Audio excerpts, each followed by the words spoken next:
Everyone deserves equal access to opportunities. However, people around the world are often discriminated against based on gender, race, religion, marital status, and numerous other factors.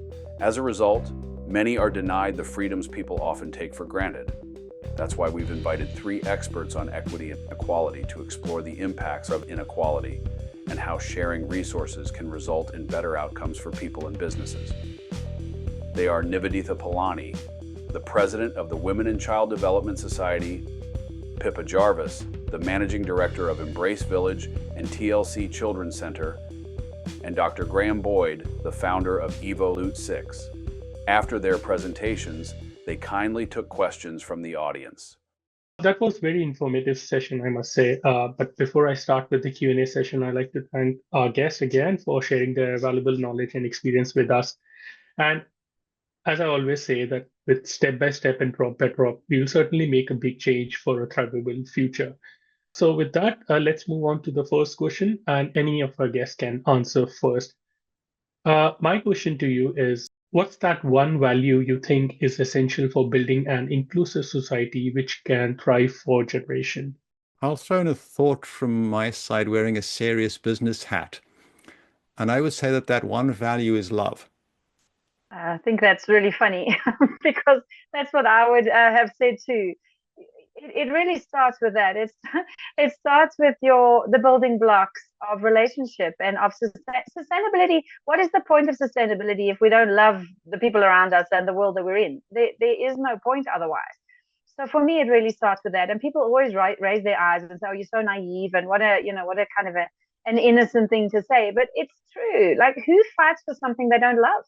Right? You fight because you love something and because you want it to sustain and you need it to be present in the future. So for me, it's my thing. Love is truth. Truth is God. God is love. It all goes round and round and round. Yes, in my point of view, I would like to say this respect. Respecting every individual's voice, identity, and experience is the foundation of good inclusion. Thank you, Graham. Thank you, Pippa, and thank you, Niveditha. Very well said. Yes, love, respect, God, all connect with each other very well, and that all together creates value.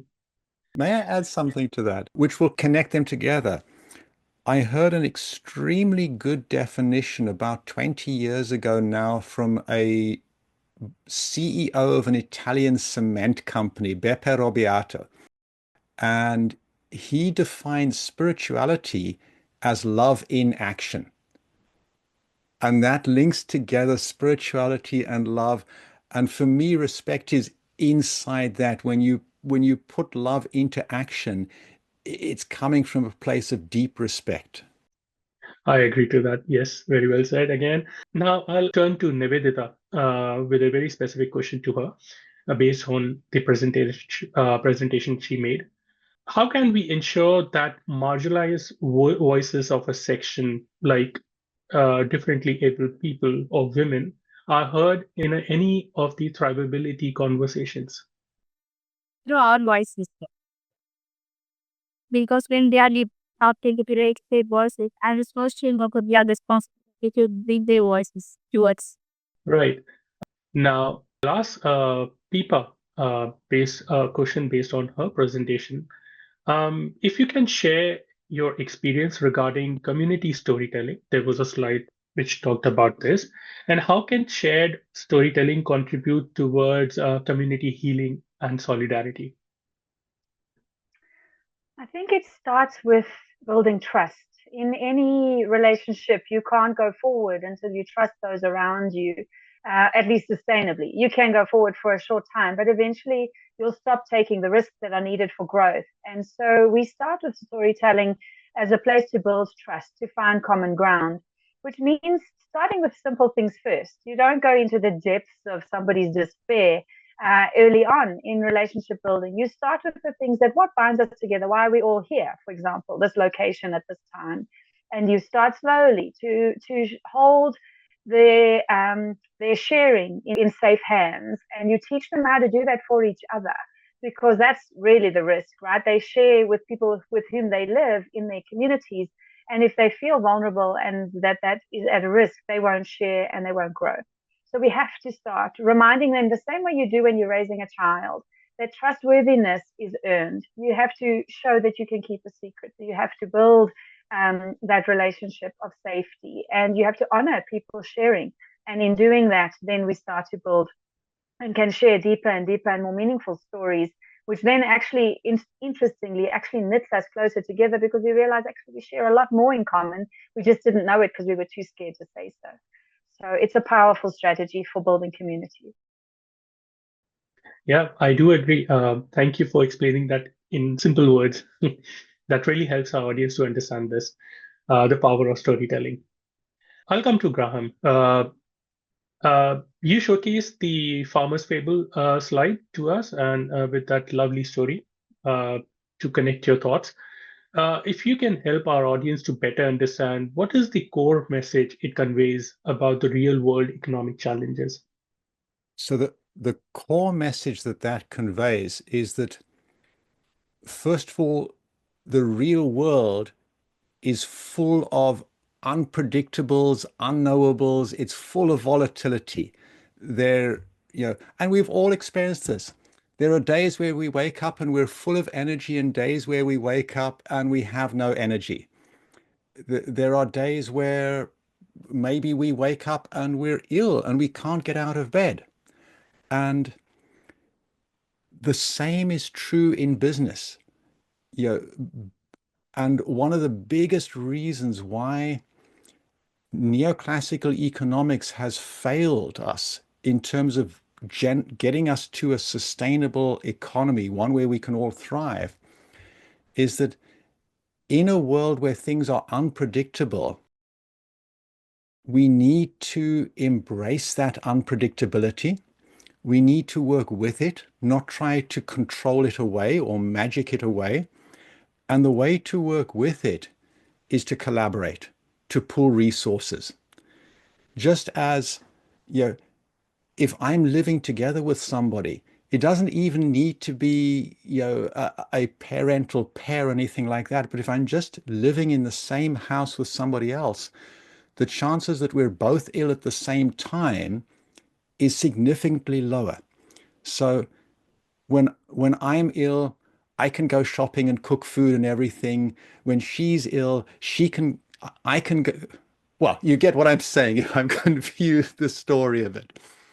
And so that's really the key message. One of the biggest reasons why we do not have a thriving economy is because, and this connects with what Pippa was saying, there is a false story, a false narrative in economics and business. And this false narrative is that the competitive marketplace is the solution to all of our problems in business. And it's a false narrative. The true narrative is actually that at all scales, whether we're talking about each individual human being is less vulnerable if they're collaborating with another human being. If I go even smaller, each of our bodies is a collaboration, primarily collaboration, not so much competition, between a huge number of cells. And even deeper in that, only 47% of the cells in our body are human. 53% are bacteria in a symbiosis with us. So each of us is a collaboration of human and non-human. So all through nature, at all scales, you find actually much higher levels of collaboration than Western dogma admits. And so that's the key message. We need to stop believing this false story that competition is the solution to everything in business, and recognize that actually we need a blend. We need to be in this corner up here of high collaboration and high competition, which is the corner that nature sits in. It's the corner that traditional practices have sat in from the beginning of humanity.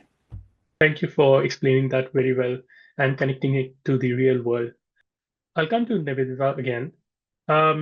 You mentioned at the start of your presentation, you mentioned about Savitribai Phule, and just to mention that she's one of the most famous personalities back in India. because of her contribution towards education. Can you cite more such examples as to how women in rural or indigenous communities are or have contributed towards environmental protection? Yes, there are many more women. Actually, the history focuses on bigger women. If come out and there are certain evidences, but in many parts of the India, up to date, most of the voices haven't come out. So, as a social worker, we need to find those individuals and bring them to the world. So, there are a lot of individuals like this. We know Malala Yousafzai, the one who won the Nobel Prize, who told that one pain can change the world with one pain and one classroom can change the world with. So, education is the key for the girls, children, and women. In this, most of the people say that men dominate the it. But while we had education, those scenarios won't occur. So we need not just the history, but as the days go through, we need to bring more humans like that. Not just Savitri Pillai or Malala Yousafzai and blue players. We need many more women. And as a social worker, I've already plotted by giving my text, my code to that's why I told that I need a mission to educate every girl children and empower every woman. So my success rests in this much. So definitely I will make it through someday. And not just Savati by there will be more Savati by like that. I'll bring them in the future. Yeah, I agree to that. I definitely agree to that. Now I'll come to Pippa. So we talked about being more trauma informed. So, based on your experiences that you had, what kind of training or capacity building is needed to adopt to trauma informed practices?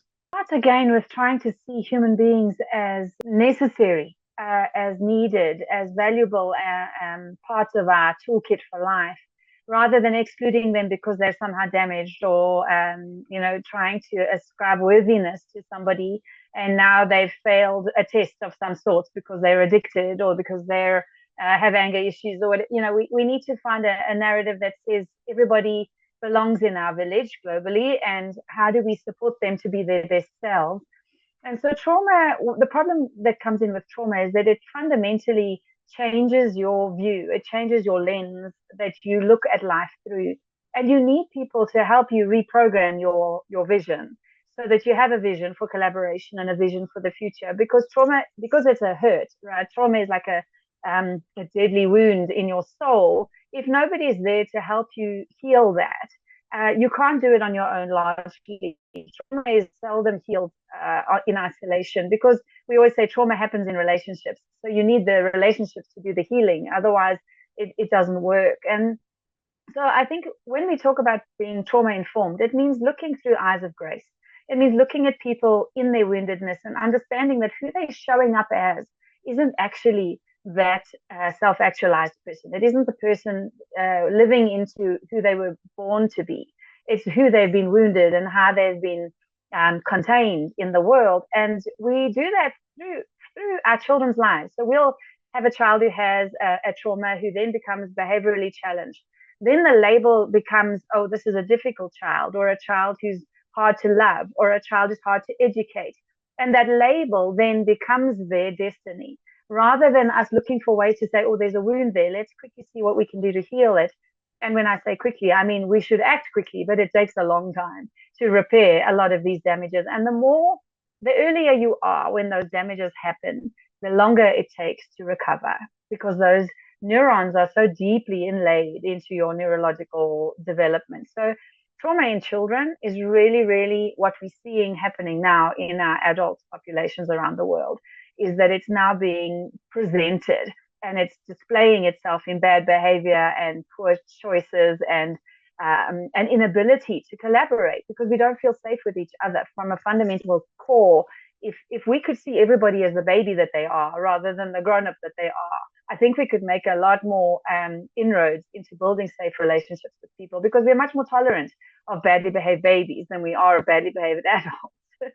So if we could see difficult people in our lives as just wounded children, I think we could have much more of the lens of grace that's required. And really, trauma-informed just means sensitive to the fact that somebody might be carrying more than they're telling, and then holding that with them and helping them feel safe in relationship. But it takes practice, it takes work, and it takes a decision to say, I'm going to look past the behavior and find the message. And we really need to do that work. I think what we call social and emotional learning should be a class in school from the ground up, right? From the first day of school, is let's learn how to be together as a society. Let's learn how to read each other's emotions and share emotions safely and hold difficult conversations early on, so we learn the tools, so that later on when we're in corporate and people are having discussion, we don't fall apart, because we've seen, oh, we can navigate this, and we can collaborate for success. But we have to start at the beginning. I'm really such a big proponent of just, if we do it properly in the first place, much easier to get further down the road than to try and fix it later when kids are 20 and 30 years. So I think trauma-informed is just another way to say, let's just be a bit more kind. Right. Thank you for that answer. And this motivates me to ask you one more question in addition to this. While you were discussing this and explaining us, I was thinking how a person with this kind of trauma can be identified, and what are the do's and don'ts, so that it becomes easier for our audience to understand if they come across any such person and they're able to have that empathy or sensitiveness while they're approaching that kind of a person. Please. Thank you. No problem. So trauma shows up in behavior. That's the language that it uses, because it is often so emotionally related. And everyone's trauma is individual. So you and I might experience the same trauma. For example, let's say we're in a car accident together. I come out of it and I'm okay, and I can go on my day and still maybe even write an exam and still do quite well. Whereas you have had such a fear reaction to that accident that now your day is completely out of regulation, and you go and try and write that exam and you can't think of a single thing. Even though you're generally the 100% student, you can't find one single answer on that paper. That's what trauma looks like. And when we don't allow for the fact that we are emotional beings as much as we are intellectual beings, then there's no grace there. And then people are labeled, or they make decisions that impact their lives and relationships based on emotions that have no safe place to be expressed. And so what we have to try to do is to recognize the whole person. You can't only be incorporate and intellectually valuable. You have to also be emotionally valuable in that same space. Otherwise, you never really reach that pinnacle of who you were meant to be. And our workplaces don't allow for people to bring their emotions in. We want everyone to kind of cut themselves off and be completely disconnected from the bad things happening at home when they're at work. But it's not natural. It's not how humans are made. And until we start to recognize that, we will always have vulnerabilities within these different sectors where we work. We have to be able to embrace the whole person. And to do that, it's just relationship. It's that I want to look at you and know that you are special and that you're worth my effort. And we have to tell ourselves that you're worth the work. Let me understand why you raise your voice when the teller is a bit slow. What is that? What's the message there? So we see bad behavior in people like that. Impatience, sleeplessness, digestive issues are a big deal, because your gut is affected by your emotions, right? That's why we say I had a gut feeling. Your emotions are seated in your gut. And so you need to be able to find a language for it. And so a lot of the trauma work that's happening around the world is around creating a vocabulary and a linguistic framework for people to express, well, that actually was a feeling that I had, and it resulted in this behavior, which has now had this consequence. How do we go back and fix the feeling part so that I can be more rational about it? Because if every time I have to climb in that same car now that we've had the accident in and I fall apart, it's going to impact my life going forward. So we need to deal with the feeling I have in a logical and predictable way, but in a way that honors the fact that it's a real feeling, that it is a legitimate, allowed expression of my fear. And then we can get up. Remember, our brains are like a pyramid as well. We have our primal brain, our emotional brain, and then our logical brain. And we can't make logical choices when we're constantly sitting in our emotional brain, because it's triggered by fears and by stresses. And so everyone you meet is traumatized in some way. Let me just put that out there. Like, everyone is carrying some kind of a trauma. The problem is that we don't always recognize it. And so we rather say, oh, well, Uncle Joe is just always impatient, and you kind of write it off as, oh, well, that's an acceptable thing. But if you went and actually investigated Uncle Joe's history, you might find that as an infant, he was separated from his mother for 3 months while he was in hospital. And because he was crawling already, they tied him to the bed frame, to keep him on the drip or whatever. Those things leave deep-seated wounds in children's minds. And later on, when they become impatient or they get claustrophobic or they have other issues, you think, oh, well, he's just weird or he's just damaged. But actually, there's a story behind it and it can be healed. Even trauma without language. So a lot of children experience trauma before they have the words to put it into place. There are ways that you can heal that. And when we do, you have the most amazing gifts and talents available to the world for us to use for our development further on. Thank you, Pippa. Thank you for sharing those thoughts with us. I'll come to Graham. Many of us would like you to share your thoughts on how we can prepare leaders and or teams to navigate the ethical complexities of collaborating with competitors, because you've been talking about that collaboration is a must rather than going for competition. Beautiful question. Let me start by building on what Pippa has just been saying.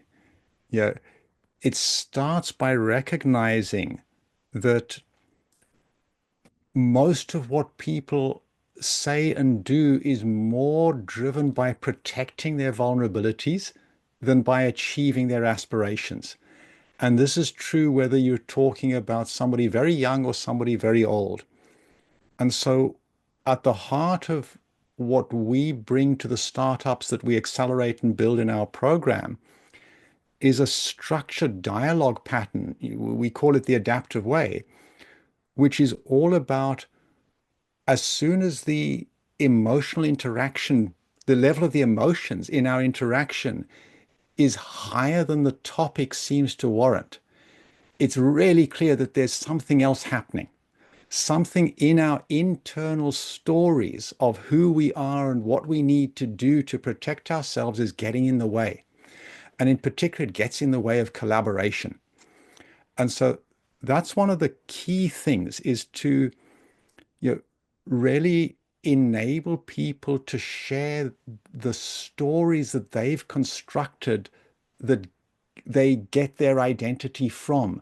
The stories that are, I am, insert who I am in the blank space, those kind of stories. And that's equally true at the company level. Each company has its collective story. You might call it a culture, but it's the collective story of who the company is.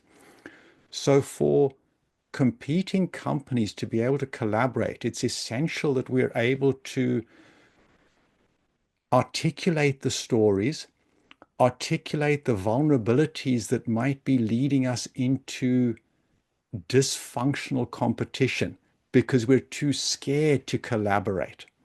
So that's the first one. The second step, so that's sort of very pragmatic.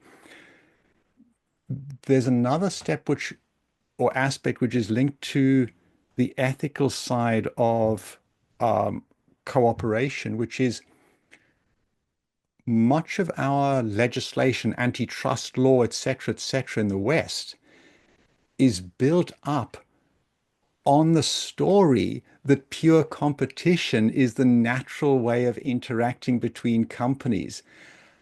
However, if you look inside a company like Procter & Gamble or Goldman Sachs, inside the company you have many different brands that compete with each other on the marketplace, but inside the company, the people collaborate, the capital that is earned gets rolled up into one top-level P&L account. So inside the company, there are high levels of collaboration. Similarly, if you look in Korea at the Korean Chaebol, if you look in Japan at the Japanese Keiretsu, if you look in India at the conglomerates in India, you see there conglomerate legal structures that lead to high levels of cooperation inside the conglomerate and competition inside the conglomerate, more competition outside. So this is then the way to navigate that ethical dilemma, is to make use of the possibility of legal structures for consortia, for conglomerates, for holding companies, to create highly diverse ecosystems that are contained within. And one of the key things here, and I wanted for that to work, I want to really emphasize it must be a highly diverse ecosystem. The more diverse, the better. This means that you're cooperating between companies that might not be in direct competition with each other. In other words, you need to be highly inclusive. And this is where there's a connection again. I'm talking about the level of the collective person that we call a company. And Niveditha was talking earlier about individuals, and you asked the question of how do you include the marginalized? This is part of our issue in business. How do we include the marginalized companies, which are often the unprofitable companies or the non-profit companies that are performing exceptionally important services that enable the entire ecosystem to function better, but they're not necessarily directly investable. And the key thing, whether we're talking, from one perspective, the key thing is that we have to include the marginalized, whether it's the non-profits, the charities, or marginalized individual people, because the alternative to including them is that if we don't include them, the whole system collapses. So, A, there's no choice, but B, they know something that we don't. And so by including them with respect for what they know that we don't, they know it because they are in the context they're in, that enables the whole system to thrive better. Thank you for that explanation. It was thank you for putting it so simply to our audience. Now, I'll come back to you, Graham, again. There is a question in the audience, and you might be seeing in your on your screen as well.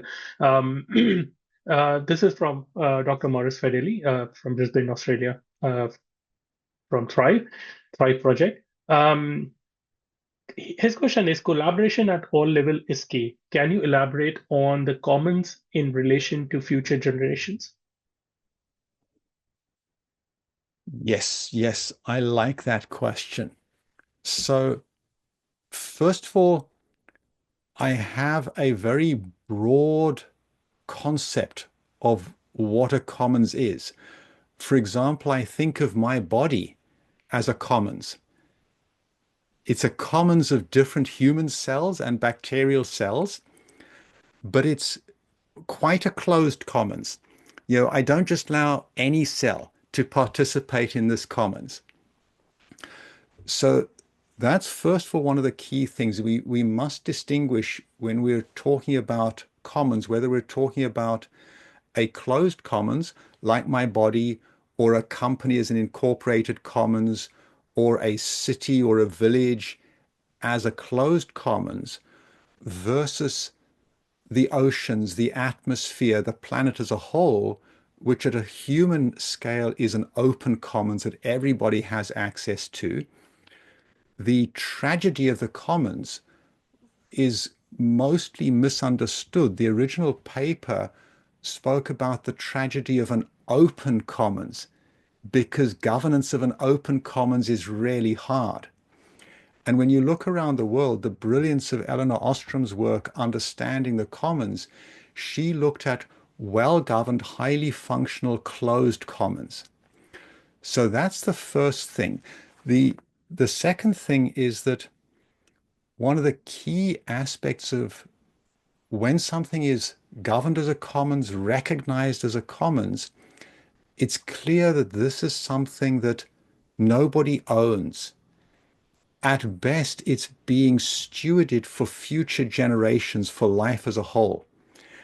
And this is how we can construct companies. We've been constructing companies this way for well over a decade in multiple countries around the world.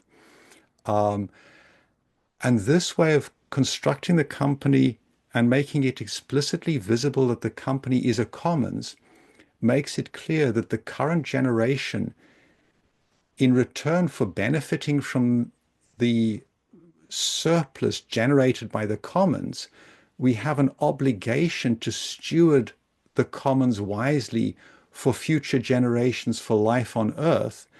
And every generation has the same obligation. I'll say one last thing on that.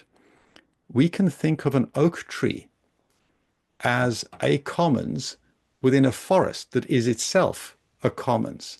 And in each case, it's a closed commons. Oak trees produce on average 5,000 acorns every year. Only 1 in 10,000 of those acorns grows into another mature oak tree. So in some senses, an oak tree runs at approximately a 10,000 to 1 profit margin. It has a high profit margin. But that is a profit margin that enables all of life to thrive, because the other 9,999 acorns that do not grow into mature oak trees get eaten by squirrels. Some of them grow and the shoots get eaten by deer. So it's all part of the collaborative feedback loop in the commons. And I'll say one last thing. One of the things I keep saying, we need to focus on building an economy that works, that thrives at the best possible place for all life.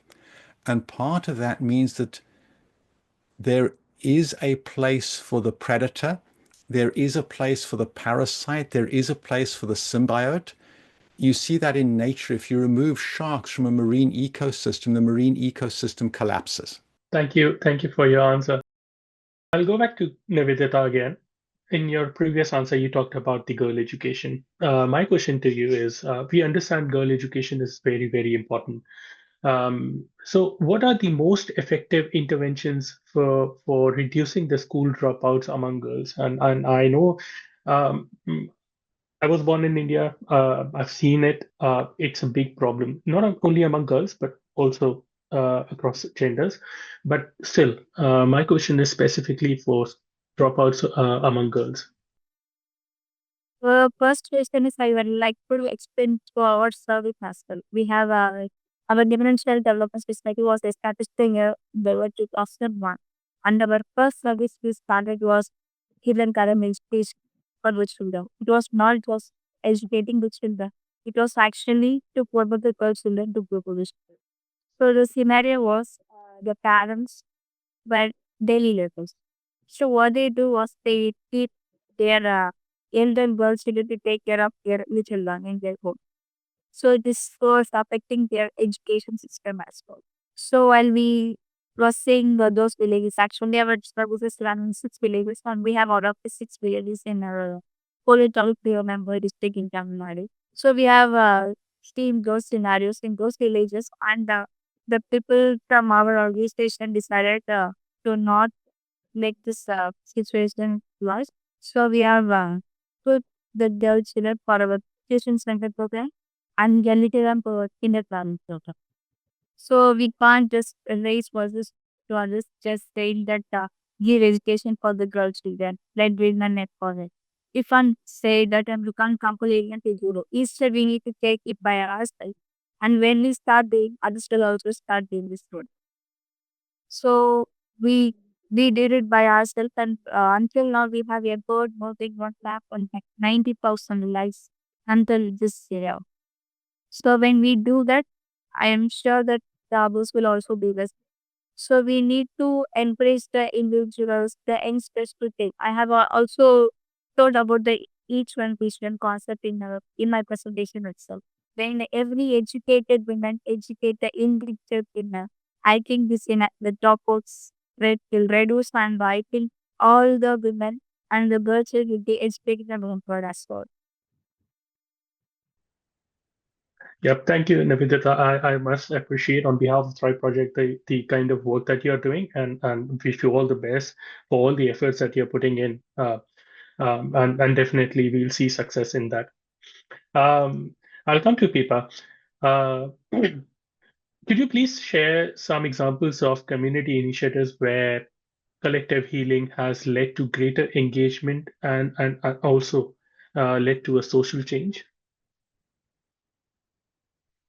So we struggle in our context to really get large scale or, kind of really powerful examples of community and collaboration because people are living in such dire circumstances. The weave of our fabric is really, really damaged at the moment. We don't have, like I said, good food security.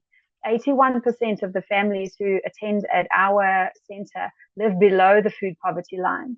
That's a large proportion. Our population is largely unemployed. Almost 50% are unemployed, and gender-based violence, other social ills, the lack of proper systemic support for society because of the small tax base. All of these things have huge impact on models like ours. And so we haven't come across a great deal of them, but there are some small changes starting to take place because of this collaborative mindset, that people are recognizing that we're safer together. When we share and are aiming for a common goal, then we can work together for that, and that benefits everybody. It's almost as if we lost our trust in the traditional systems of village life, of collaborative thinking, of everybody having a place in the village, even the village nutcase.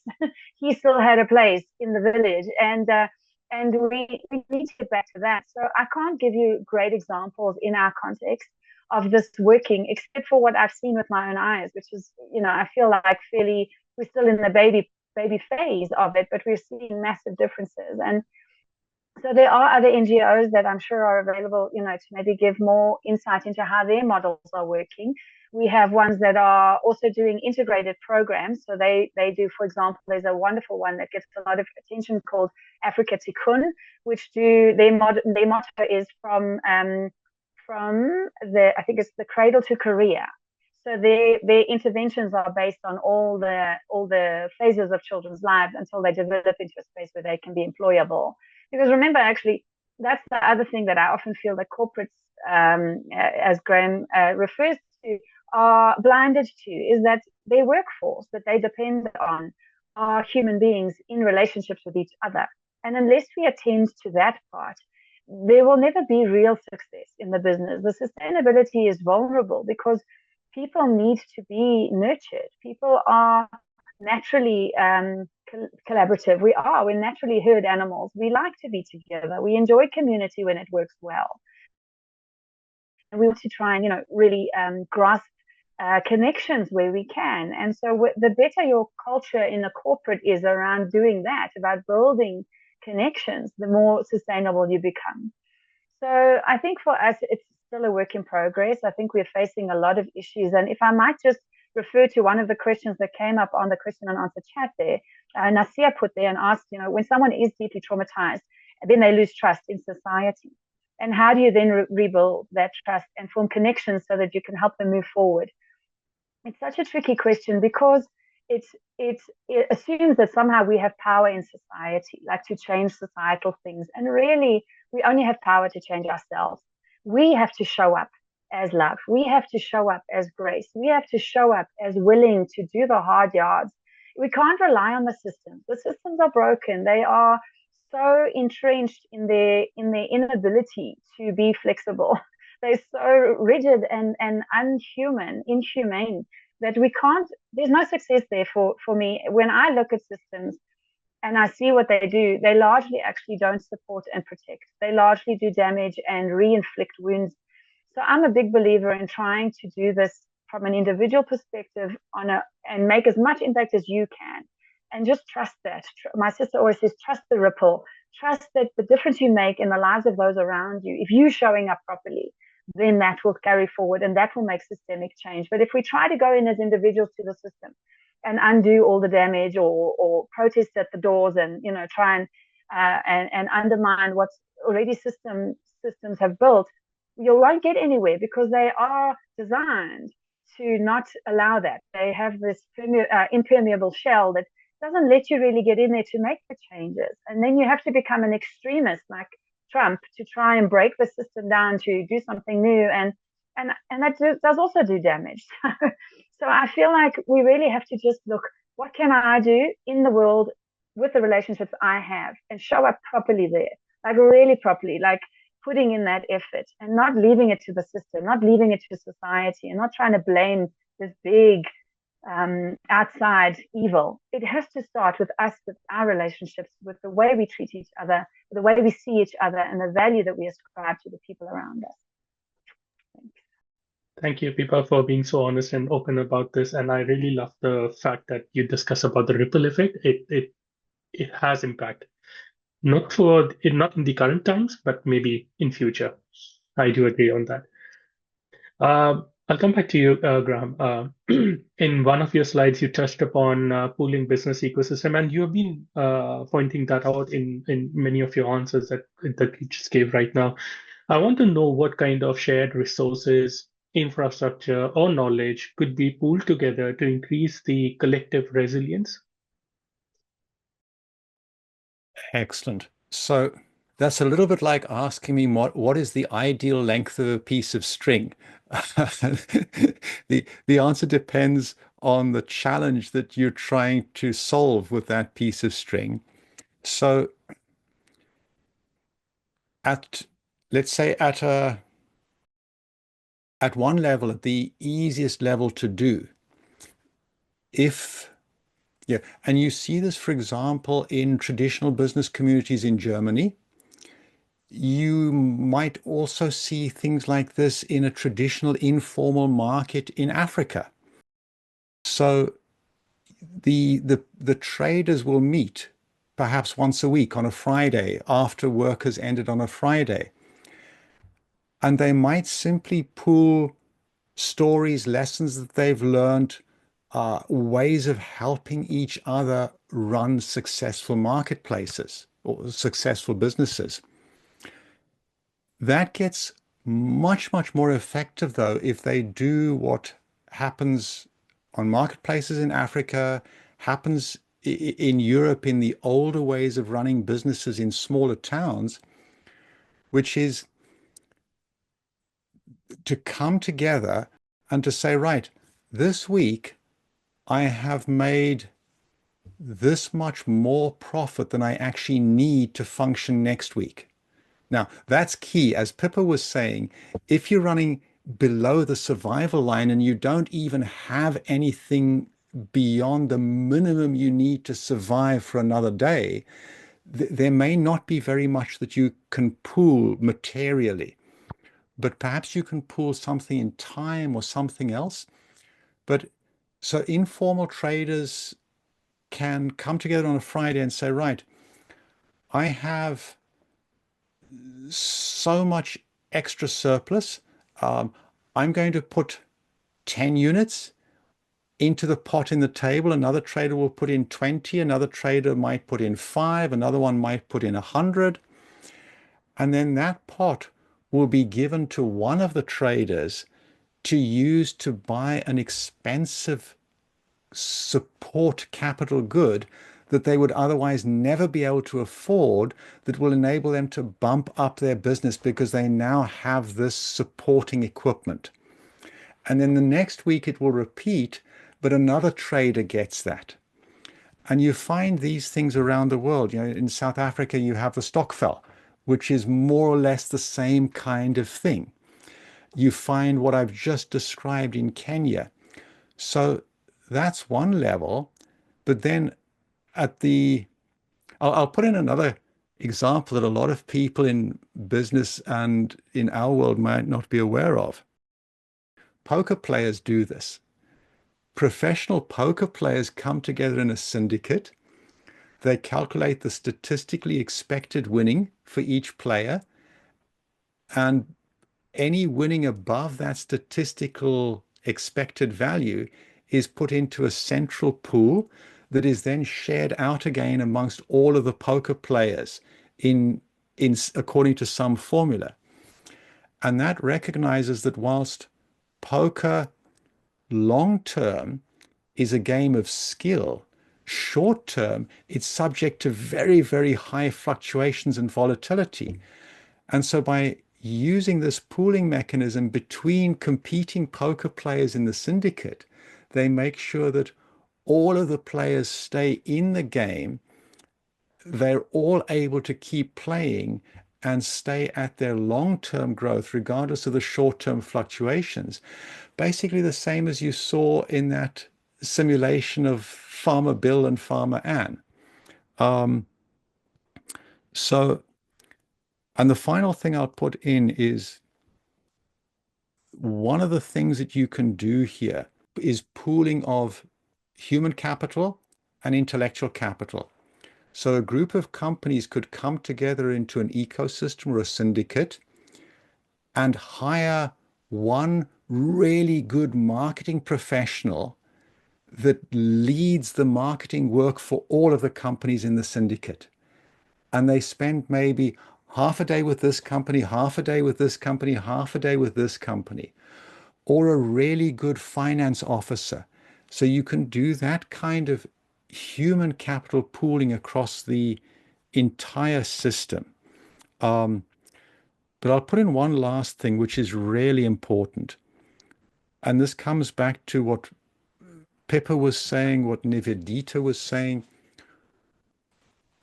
Pooling emotional support capital, pooling capacity to hold each other's trauma.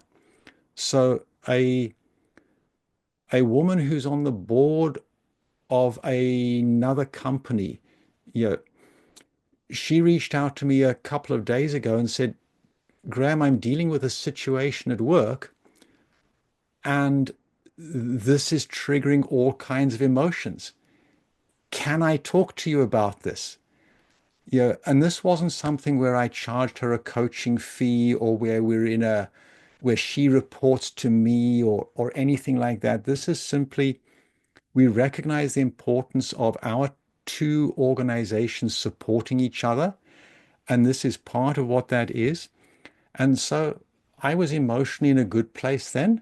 And so she had somebody who could listen to her and be witness to what she was going through, which was all that she needed at that point, because I had emotional capital surplus at that point.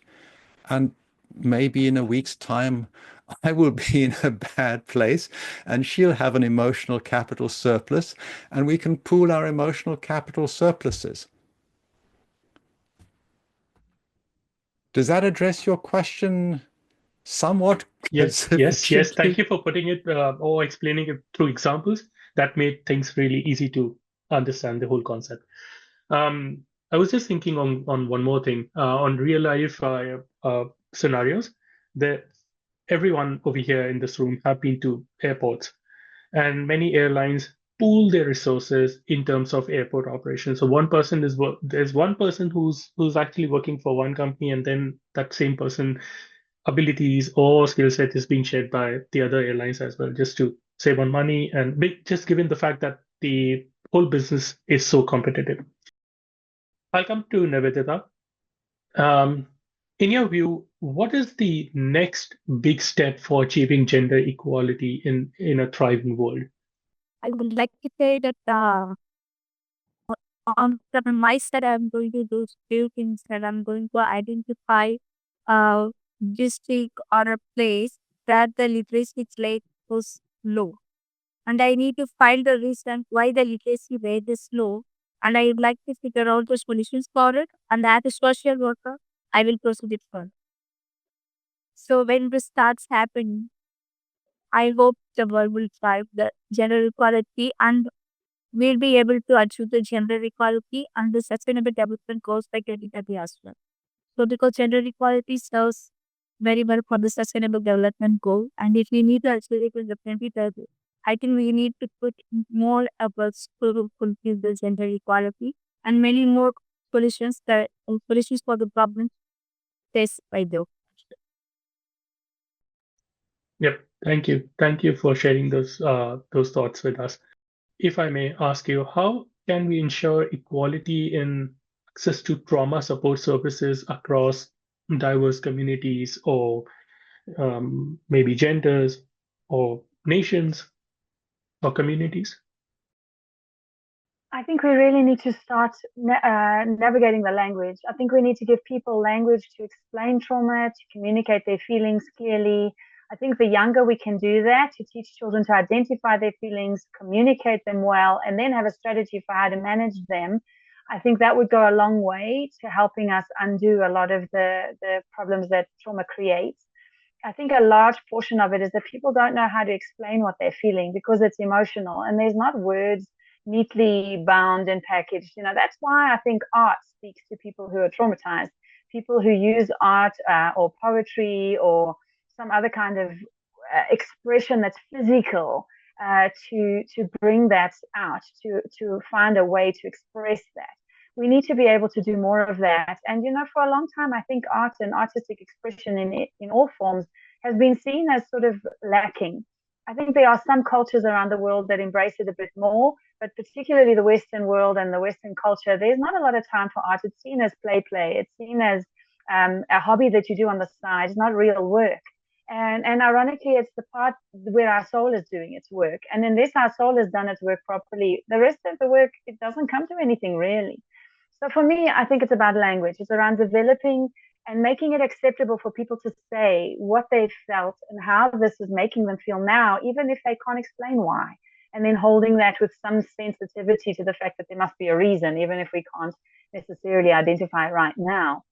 And I think it starts from the young. I think if we could really start to engage with our schooling systems differently, we are no longer trying to raise children to work in factories and, like the kind of pre-industrial kind of mindset where we just want kids, to follow cookie cutter models of strategies and rote learning and all march out the same way. That's just so done. We have to get away from that. But our schooling system hasn't caught up yet.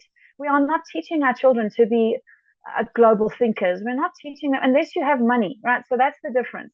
We're sitting in a world where people who can afford to send their children to more globally minded schools can do that. But on the ground, like where I live, where most of my beneficiaries are and my team and village, they don't have the option. They have to send their kids to schools that the government has put in place where the curriculum is the same as when I went there 30 years ago. In fact, it's even more poorly delivered now because there's all these political complexities, and that is not sustainability. Like, if we want sustainability, we have to put our money where our mouth is. We have to actually go get our hands dirty, start with the basics, and fix it from the ground up. You can't build your Eiffel Tower. You can't do it if you're sitting on quicksand. And at the moment, we're just not putting in we're not putting the resources where they are required. And that, it doesn't mean first grade. It means the first day of life. In fact, the first day of conception, mothers should already be supported enough so that when that baby is delivered, it is primed for success. And then it needs to continue having that support all the way through its journey so that it can realize its potential. Otherwise, we are wasting resources. That's just what I feel. And I wanted to just say on that beautiful analogy of the oak trees, that 1 in 10,000 grows to be an oak, but those 9,999, they matter. They matter as much as the one that grows, because without them, that wouldn't be a possibility. Without the ecosystem where those 9,999 exist, that one oak tree would be nothing. It would be not a possibility. So I always feel like we look for the one oak. We want that. That must be the impact. If I'm giving my social investment, I want the oak tree. But they forget that the 999 are really where the magic happens. That's what fundamentally drives the whole ecosystem. So I get frustrated when people see the value only in the ones that can afford to put their name in lights and employ a marketing manager and, buy the advertising, because somehow that speaks to success. But actually, that success is building on the 999. And I just want to remind people not to underestimate the value that you have, not to underestimate the power you have to create a ripple in your own system. because otherwise nothing is going to change. We're all going to just sit in a quagmire. So thanks for the analogy. I'm going to steal it, Graham. Yeah, I was just going to add on to this. Yes, everyone looks at that one, but what about the 9,999? In a way, as Graham just mentioned, that maybe they are eaten by squirrels or birds when their shoots are out, eaten by sheep or any grazing animal. They're feeding them. They are allowing them to live another day. So they might be equally important just as that one. So it's very important to understand their value in the whole ecosystem value chain, and it's important to understand that they have serve a purpose. Um, so I'll quickly come to you, Graham, and we'll try and wrap this up because there is a limitation to time. Can you share real-world example where using averages has led to misleading conclusions or harmful decisions? You can just take up any example to express your answer. Thank you. I'll give you two real-world examples. One is the traditional story of the goose at Christmas. The goose looks at the average quality of its life for 11 months and extrapolates that forwards another 11 months and thinks the next 11 months are going to be more of the same. But that's not true. Another example in recent past, in 2019, many businesses set up their business plan based on their average growth rate the previous few years. And then all of a sudden, 2020 arrived, COVID happened, and their business plan was absolutely useless. Either in the case of Zoom, for example, their business plan was a complete underestimation of what actually happened. Or in the case of travel companies, their business plan was a complete overestimation. Now, had companies like the online companies and the travel companies been together in ecosystems with pooling, there wouldn't have been this risk of some people having no money, no employment, and other people just having way too much work than they could handle. The whole economy would have gone through COVID much more smoothly and safely, just like if you have a dual parent family and one of the parents falls ill for a year. And shall I stop at that point? Actually, no, I'll put in one more final thought, which is one of the things in terms of treating each other with compassion and patience and not blaming. One of the lessons, much as South Africa has not reached the standard that the highest optimism had in the transition out of apartheid. One of the things that the Truth and Reconciliation Commission and the entire paradigm then enabled was to recognize that almost everybody was embedded in a system. Almost everybody was a victim of the system, maybe blindly, and by working with each other as human beings surrounded by circumstance, recognizing that the system is what we're embedded in, it enabled a better transition than certainly almost anybody had any right to hope for beforehand. And I think that's an imperative now to transition to a thriving global economy, is to recognize that almost all of us are traumatized in some way or another, maybe not the extreme trauma that Pippa is dealing with, but there's some level we're almost all victims of the system. And so a level of compassion may well be more effective than accusation, blame. Restorative justice rather than punitive justice, I think, is a key part of the way forwards. Check. Thank you. Thank you very much. Well, I just mentioned that we are running short of time, and I really enjoyed this session moderating all you guys. I understand that we have limitation of time, and this restricts me to ask any further question to our guests.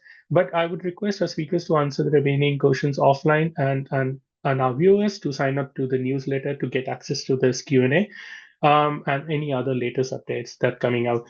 With this, thank you very much. Thank you to all our speakers.